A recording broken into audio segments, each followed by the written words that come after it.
petikan terpilih yang keempat mengemukakan pentingnya serta betapa besarnya pengaruh ibu bapa, khususnya ibu, terhadap pembentukan pribadi anak-anak. Dalam petikan ini, penulis menyatakan bahawa seorang kanak-kanak itu ibarat sehelai kain putih.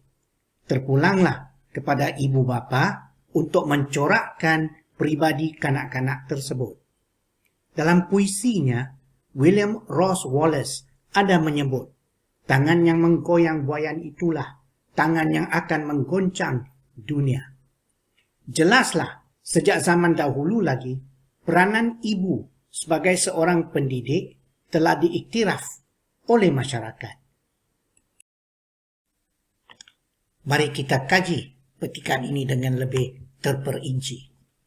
Seorang kanak-kanak itu ibarat sehelai kain putih.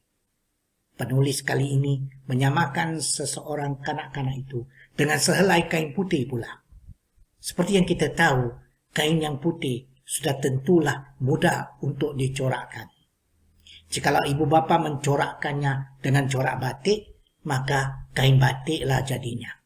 Dan kalau dilukis dengan bunga berwarna-warni, maka jadilah kain itu sehelai kain bunga. Kalau dicorakkan dengan cantik, cantiklah jadinya. Sebaliknya, jikalau diconteng dengan sesuka hati, maka hodohlah kain itu.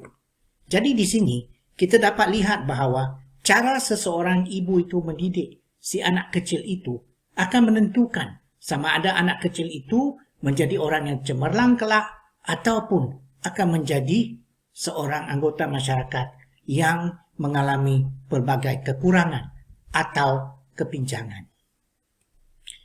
Baik, kita sambung.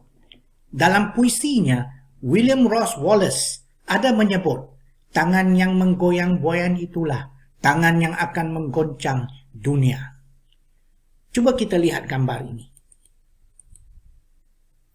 Gambar ini menunjukkan tangan seorang ibu yang sedang menghayun atau menggoyang buayan itu untuk menidurkan seorang anak kecil. Sudah tentu anak kecil itu bernasib baik kerana tangan itu melambangkan kasih sayang dan didikan seorang ibu yang sepenuhnya. Sudah tentulah dalam keadaan sedemikian, anak kecil itu akan membesar menjadi generasi yang mampu menggegarkan atau menggoncang dunianya. Saya beri satu contoh. Pemain badminton handalan negara kita, Datuk Lee Chong Wei umpamanya. Setiap kali beliau tampil di atas gelanggang permainan badminton, seluruh dunia akan gempar kerana tiada saingannya. Jadi Datuk Lee Chong Wei ini bolehlah kita anggap sebagai antara pemain badminton yang hebat ataupun yang mampu menggegarkan dunia. Sudah tentu kita dapat memikirkan nama-nama pemimpin berlainan yang juga mampu menggegarkan dunia dengan cara pemerintahan mereka yang hebat. Yang menarik di sini ialah kelebihan anak itu ataupun kehebatannya dikaitkan dengan didikan yang diterimanya sejak awal-awal lagi. Maksudnya, sudah tentulah didikan seorang ibu. Kita baca sekali lagi. Dalam puisinya, William Ross Wallace ada menyebut, tangan yang menggoyang buayan itulah tangan yang akan menggoncang dunia. Sebenarnya, petikan asal ini dalam bahasa Inggrisnya berbunyi, the hand that rocks the cradle is the hand that rules the world. Yang menarik di sini ialah ungkapan hasil tulisan orang lain boleh kita gunakan untuk menghiasi karangan kita.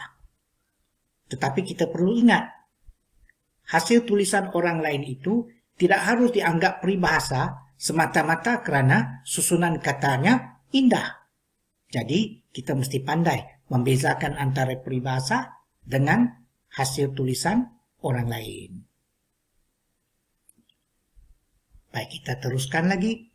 Jelaslah, sejak zaman dahulu lagi, peranan ibu sebagai seorang pendidik telah diiktiraf. Diiktiraf bermaksud diterima ataupun diakui oleh masyarakat. Baik, sebelum kita berpisah untuk kali ini, kita dapati bahwa selain peribahasa, ungkapan indah hasil tulisan orang lain juga boleh kita gunakan untuk menghiasi hasil tulisan kita. Dengan ini, saya berharap agar kita semua mendapat manfaat daripada video ringkas ini. Sekian, terima kasih dan selamat maju jaya.